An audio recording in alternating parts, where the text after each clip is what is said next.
여러분, 우리는 지금까지 수많은 이방 나라에 대한 예언의 말씀을 살펴보았습니다. 왜 하나님은 하나님을 믿지 않는 이방 나라들을 향하여 이렇게 많은 예언의 말씀을 했을까요? 이사야가 그 나라들에 직접 찾아가서 예언을 한 것이 아닙니다. 그 예언은 이스라엘, 즉 하나님의 백성들이 들으라고 한 말씀인 거죠. 그러니까 그 말씀을 듣고 이방 나라들이 회개하고 돌아오면 제일 좋겠지만, 사실은 그것보다 더 큰 목적은 뭐냐 하면은 그 말씀을 듣는 하나님의 백성들이 그 이방을 향한 예언을 듣고 뭔가 깨달으라는 거죠. 그러면 무엇을 깨달아야 할까요? 세 가지입니다. 첫째는 하나님은 역사의 주인이시며 모든 나라를 심판하시는 분이다 하는 거예요. 두 번째는 너희들이 그 나라를 평가하는 기준과 하나님이 그 나라를 평가하는 기준이 어떻게 다른가를 깨달으라는 거죠. 다시 말하면 하나님의 가치 기준이 어디에 있는가를 분별하라는 겁니다.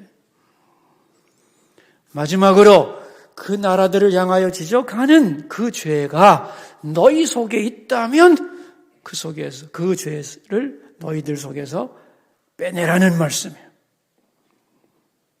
요약하자면 다른 나라를 부러워하지도 말고 닮아가려고 하지도 말고 원망불평도 하지 말고 하나님 앞에서 너희들이 가져야 되는 자세를 바로 하면 너희들은 온전한 하나님의 백성이 되고 역사 속에서 너희들의 역할을 감당할 수 있다.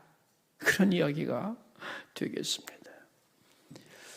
이사야 13장에 처음으로 등장하는 나라가 어떤 나라인지 혹시 기억이 되세요? 바벨론인데요. 이 바벨론은 육지를 기반으로 하는 강력한 군사 대국이었습니다. 그들의 대표적인 죄는 뭐냐 하면은 성전을 파괴하는 죄를 지은 나라죠. 그런데 오늘 이사야 23장의 마지막으로 등장하는 나라는 어떤 나라냐? 두로라고 하는 나라입니다. 두로. 이 두로의 특징은 바다를 기반으로 하는 해상 왕국입니다. 현대 역사 속에서 바다를 제패한 작은 나라가 있었죠. 영국. 그죠? 바다를 기반으로 일어서서 전 세계를 호령했던 나라였죠. 영국은. 그러니까 옛날에 바로 두로는 해상무역을 통하여 지중해 전체를 다스렸던 해상 왕국이었던 겁니다. 근데 정확하게 말하면 두로라고 하는 이 도시는 나라는 아닙니다. 성경에 보면 베니게라는 나라가 등장하는데요. 베니게, 정확하게 말하면 페니키아입니다. 그 페니키아의 도시 이름 중에 하나가 두로입니다. 지금의 레바논 지역입니다. 이 페니키아의 대표적인 도시가 두 개가 있는데 두로와 시돈입니다. 원래는 시돈이라는 도시가 훨씬 컸는데 나중에는 두로가 더 커졌어요. 그래서 항상 순서가 두로와 시돈으로 부르게 되는데 두로가 나오면 시돈이 나오고 시돈이 나오면 두로가 나오는, 그래서 두 도시는 쌍둥이 도시라고 생각하시면 되는 겁니다. 그런데 이 두로의 대표적인 죄가 뭐냐 하면은 모든 가치를 돈에 두었다는 거예요. 요즘 말로 말하면 극단적인 자본주의 정신, 다른 말로는 황금만능주의. 이게 두로의 가치관이었습니다. 여러분, 역사 속에서 두로와 시돈이 이스라엘에게 미친 영향력은 엄청나게 큽니다. 질문을 할 테니까 잘 대답을 해보세요. 여러분, 이스라엘 전체 역사 속에서 가장 우상 숭배를 세게 많이 했던 왕이 누군지 아십니까? 생각이 날 수 있을 텐데요. 북이스라엘에 아합 왕이라는 분이 있죠. 들어보셨죠? 이 아합의 아내가 이세벨이라는 여자인데 시돈 왕 엣발의 딸입니다. 근데 이 두로와 시돈의 신이 뭐냐? 우리가 잘 알고 있는 바알과 아세라 신이에요. 이 바알과 아세라 신은 풍요의 신입니다. 이 시돈 출신의 이세벨이 남편 아합 왕을 꾀어서 온 이스라엘이 바알과 아세라를 숭배하게 만들죠. 그래서 여호와 신앙이 초토화돼서 바알과 아세라 신앙으로 물들어 버리는, 그것이 어디서 나왔느냐? 이 두로와 시돈에서부터 오는 거예요. 그래서 이 역사 속에서, 이스라엘 역사 속에서 바알과 아세라 신과 대결해서 싸운 선지자가 있죠.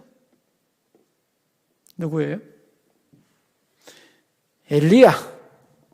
엘리야가 바알과 아세라 제사장 850명과 갈멜산에서 대결을 벌이잖아요.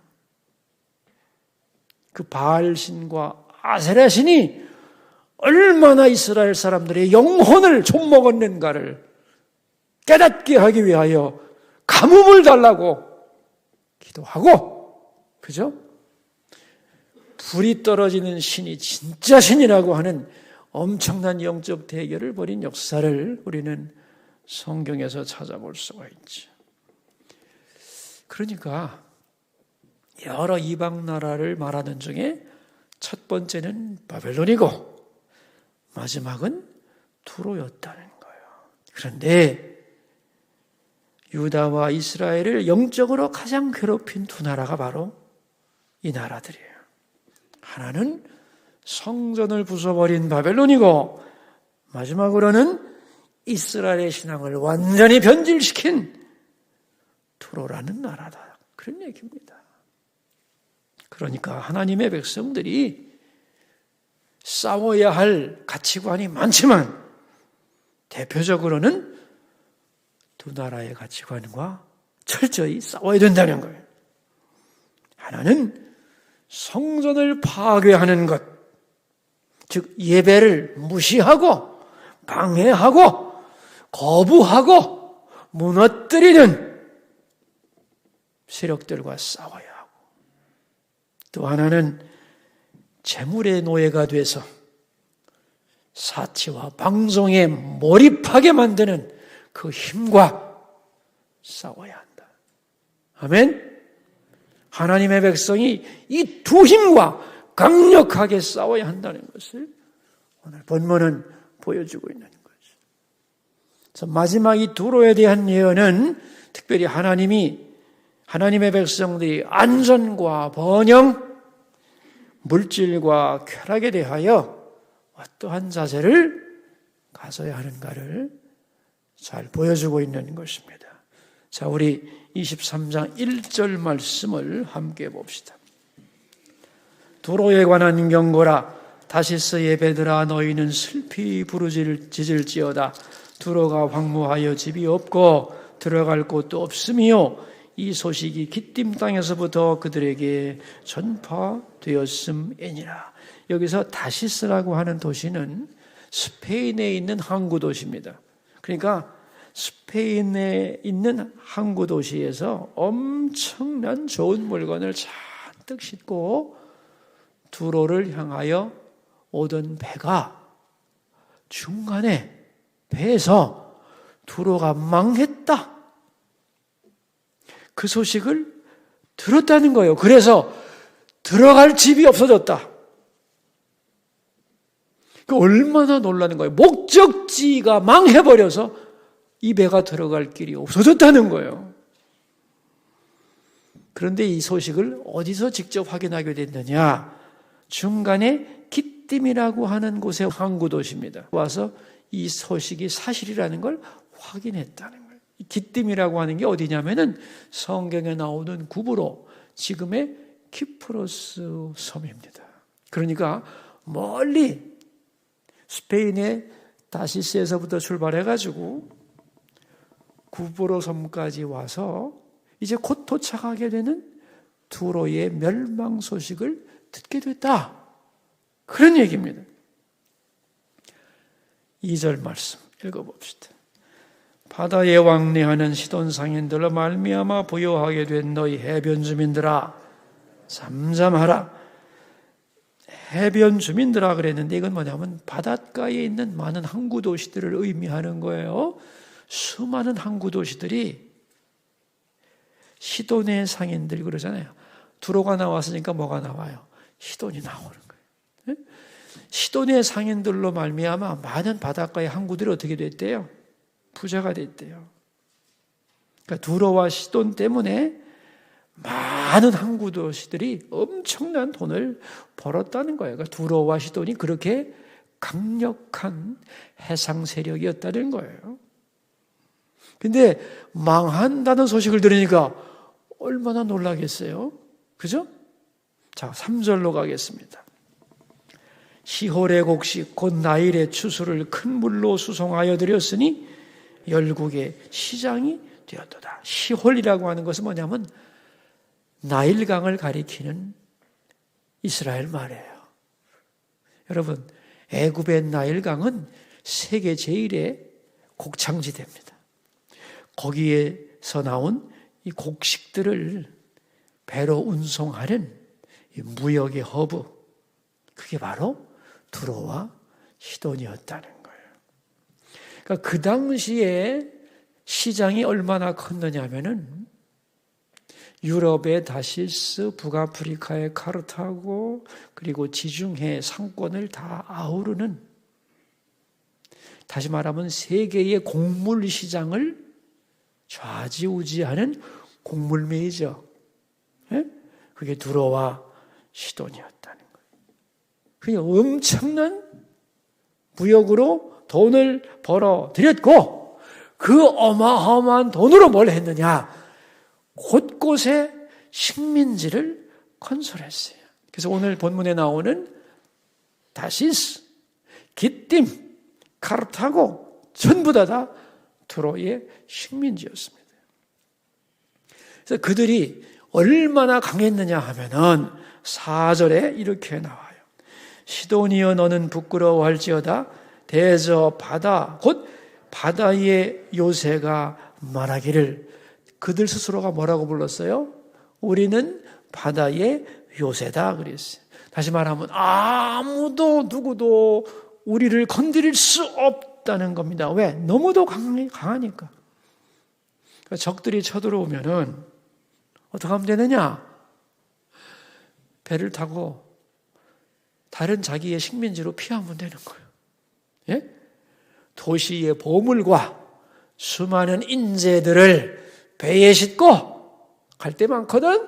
우리 식민지 중에 하나로 가서 피하면 신의 그거 어떡할 거야? 그러므로 우리는 안전하다.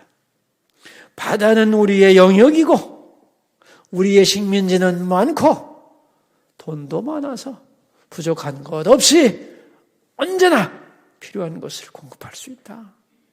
누가 우리를 손대겠느냐 해서 그들은 바다의 요새라고 스스로를 자칭했다는 거예요. 자, 그렇게 되자 이들은 어떻게 변질이 됐느냐? 7절입니다. 7절. 이것이 옛날에 건설된 너희 희락의 성 곧 그 백성이 머물던 성읍이냐? 희락의 성, 쾌락의 성, 기쁨의 성, 두로가 어떤 성으로 변했다고요? 희락의 성으로 변했다는 거예요. 쾌락에 빠지고 사치를 즐기고 교만했다는. 8절을 읽어봅시다. 면류관을 씌우던 자요 그 상인들은 고관들이요 그 무역상들은 세상에 존귀한 자들이었다. 여러분, 면류관을 씌웠다는 말은 뭐냐 하면은 그들이 식민지를 사가지고 그 식민지의 왕들을 두로가 임명했다는 거예요. 식민지마다 왕들이 있을 거 아니에요. 그 왕들을 임명하고 그 무역상들이 그 식민지의 고관 대작이 된 거예요.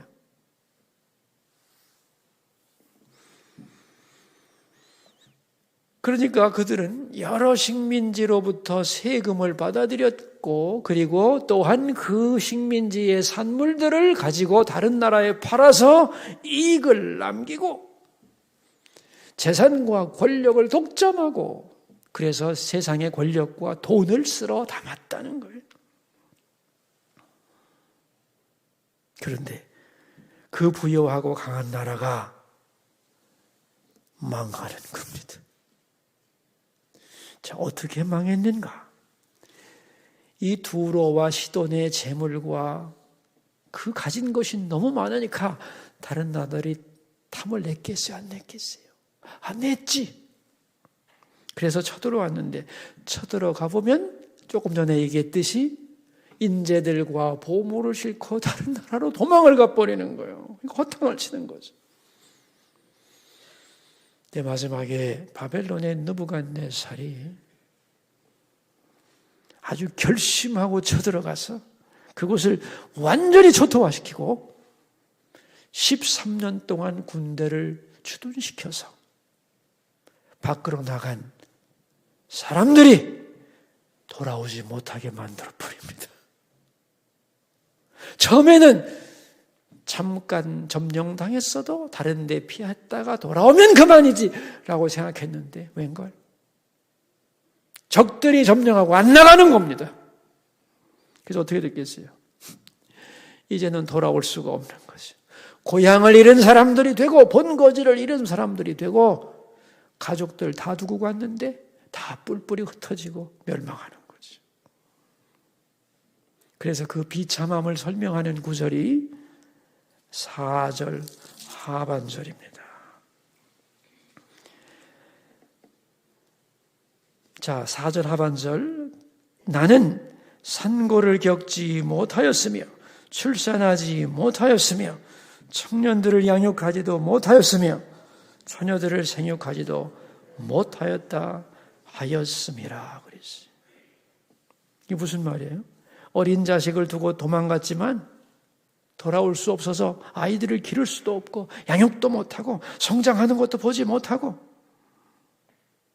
그랬다는 거예요. 모두가 다 그 부요는 영원할 것이라고 생각했는데 하루아침에 두로는 멸망했다. 이게 두로의 역사입니다. 자, 여러분, 그렇다면 하나님이 왜 두로를 그렇게 만드셨을까? 왜 그렇게 하셨을까요? 왜 그렇게 하셨을까요? 교만했기 때문에. 그들은 바다를 통하여 부자가 됐어요. 그런데 바다의 주인이신 하나님을 인정하지 않았어요. 바다가 우리를 먹여 살린다고 생각했어요. 근데 여러분 생각해 보세요. 바다가 어떻게 사람을 먹여 살립니까? 네? 바다의 주인이신 하나님이 그들을 먹여 살리는 거죠. 그런데 그들은 바다를 자기들이 지배한다고 생각하고 모든 환경을 자기들이 통제할 수 있다고 믿었고 그래서 자기들의 영광과 화려함을 자랑했고 다른 나라들을 멸시하고 교만했습니다. 그래서 하나님이 결정을 해버린 거예요. 11절. 어떤 결정을 했을까요? 11절. 여호와께서 바다 위에 그의 손을 펴사 열방을 흔드시며 여호와께서 가나안에 대하여 명령을 내려 그 견고한 성들을 무너뜨리게 하시고 일어나서 두로를 완전히 부수어라 명령했다는 거예요.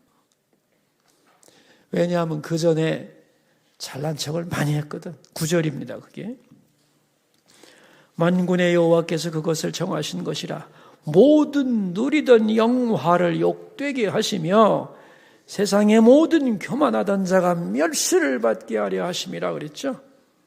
그들은 스스로 어떻게 되는 거예요? 우리가 스스로 영광스럽다고 생각한 거예요. 그리고 스스로를 존귀하다고 생각한 거예요. 그래? 너희들이 영화롭다고? 욕되게 하리라. 스스로 존귀하다고?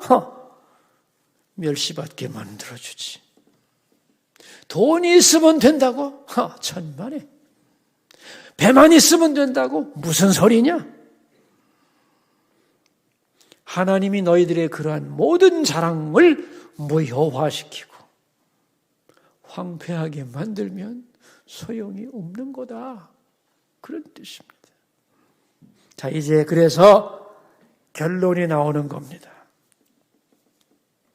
오늘 23장의 결론이 설교 제목입니다. 같이 읽어봅시다.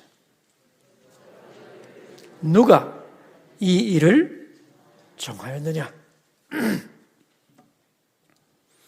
누가 두로를 푸강하게 했느냐? 그리고 그 강한 두로를 누가 망하게 했느냐? 누구예요? 하나님이라는 거예요.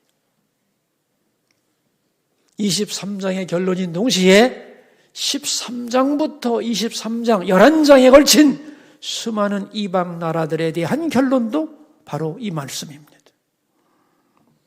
누가 이 일을 정하였느냐? 모든 나라의 운명을 결정하고 다스리는 분이 있다는 거예요. 그죠? 그게 누구라는 거예요? 하나님이라는 거예요. 여러분, 요즘도 수많은 나라들이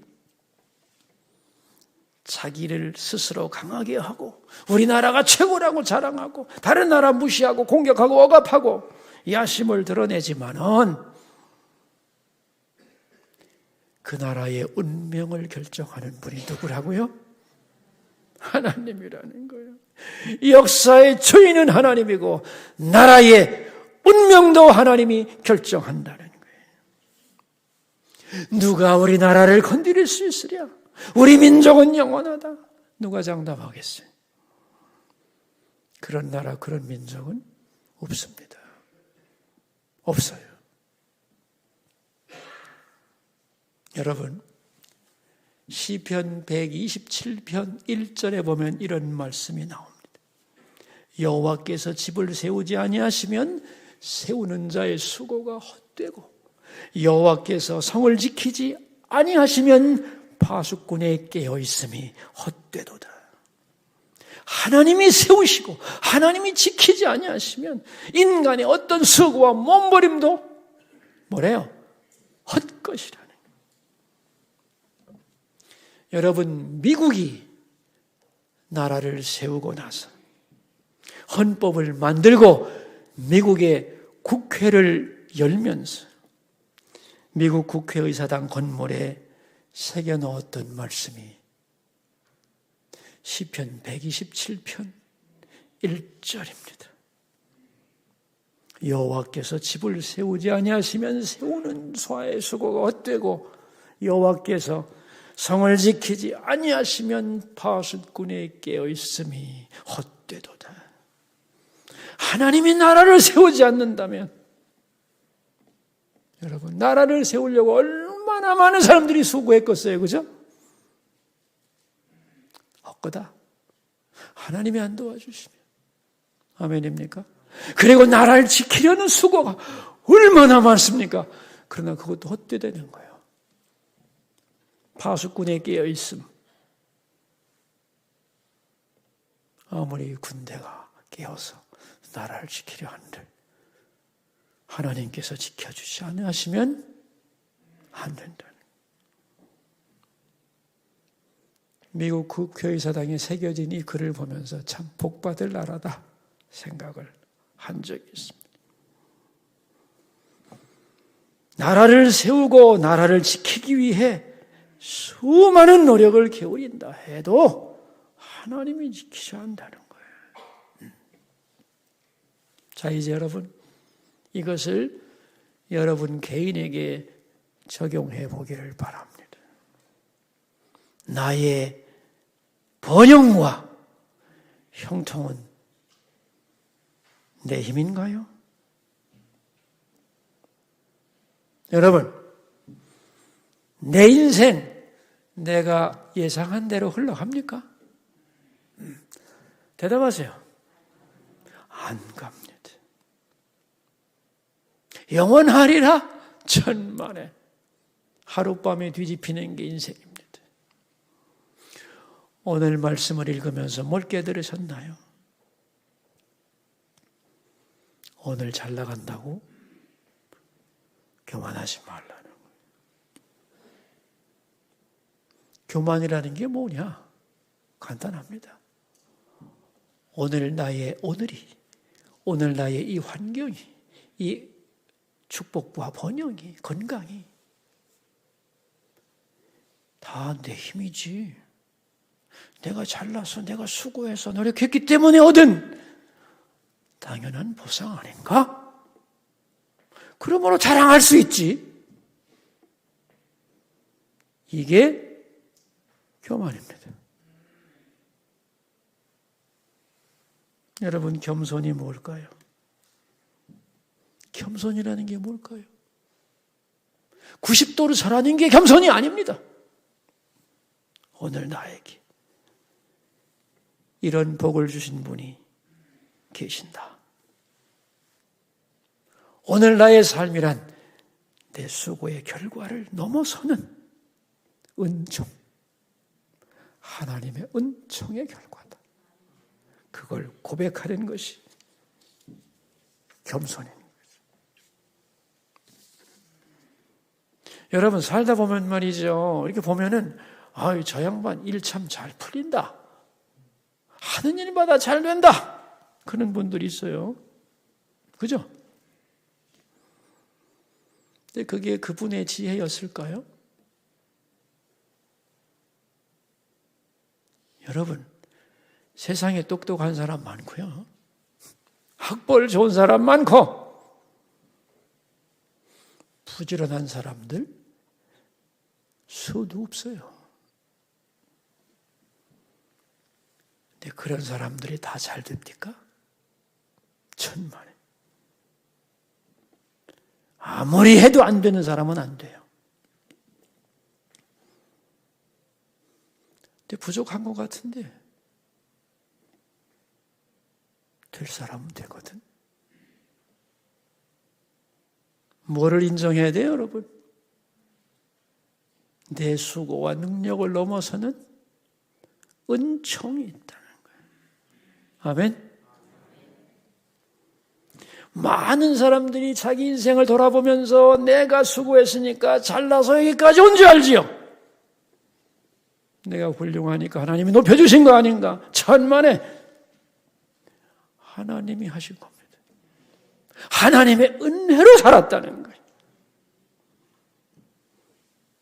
이것을 인정하지 않았던 두로는 하루아침에 망합니다. 근데 여기에 참 하나님의 복음이 있는 것인데, 두로를 하나님이 황폐하게 만드신 다음에 어떤 약속을 주셨느냐? 17절과 18절입니다. 같이 봅시다. 70년이 찬 후에 여호와께서 두로를 돌보시리니 그가 다시 값을 받고 지면에 있는 열방과 음란을 행할 것이며 그 무역한 것과 이익을 거룩히 여호와께 돌리고 간직하거나 쌓아두지 아니하리니 그 무역한 것이 여호와 앞에 사는 자가 배불리 먹을 양식 잘 입을 옷감이 되리라 그랬어요. 70년 동안 다 황폐해져 있었는데 하나님께서 이스라엘 백성들을 바벨론 포로에서 70년 있다가 돌이키실 때에 두로도 함께 은혜를 입어서 다시 나라가 회복되겠다는 거예요. 그리고 회복된 후에 그들이 다시 그들의 재능과 은사를 활용해서 세상과 무역을 하겠다는 거예요.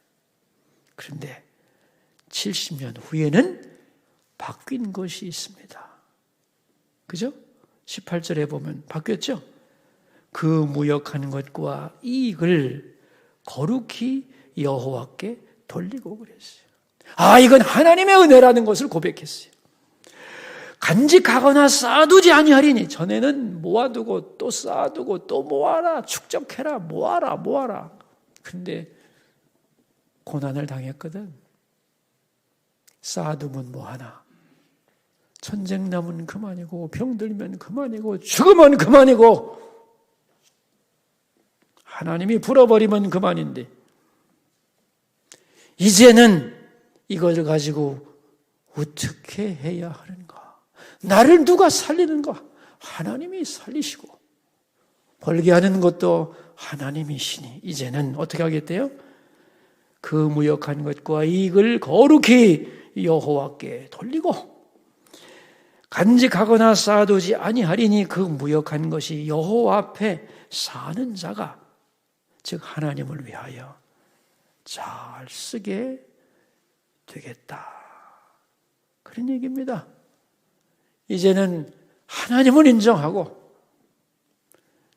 그의 주시는 형통함을 하나님의 사역을 위하여 섬기는 자로 바꿔가겠다는 거예요. 여러분, 이것이 고난의 목적입니다. 오늘도 우리 주변에는 수많은 나라들이 있죠.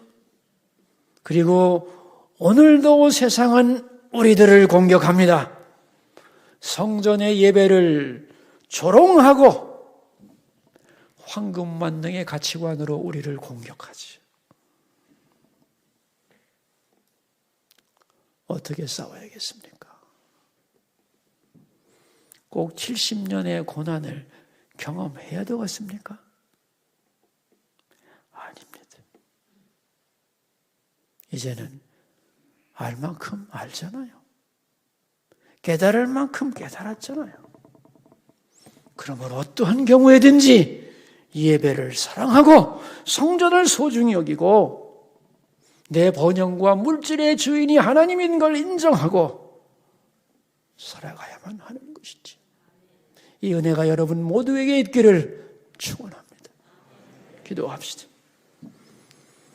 우리 두 가지 기도 제목을 가지고 주님 앞으로 나갑시다. 첫 번째 기도 제목입니다.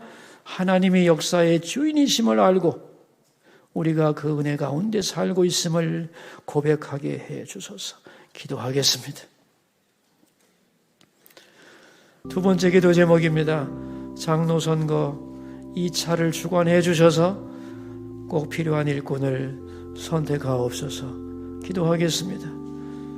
역사의 주인이 되시는 하나님 아버지, 두로는 그들이 누리는 모든 것이 다 그들의 수고와 능력의 결과라고 생각했습니다. 그래서 그들은 벌었고 누렸고 즐겼고 교만해졌습니다. 그들에게 그런 복을 허락하신 하나님을 인정하지 않았습니다. 그 결과 그들은 망했고 무너졌습니다. 그리고 70년이 지나 그들은 변했습니다. 하나님을 인정하고 그 물질이 어디에 사용되어야 하는지를 알게 되었습니다. 오늘 우리도 우리의 안전과 번영, 물질과 하나님의 관계를 바로 세우고 살아갈 수 있게 하옵소서. 존귀하신 예수님의 이름으로 기도하옵나이다. 아멘.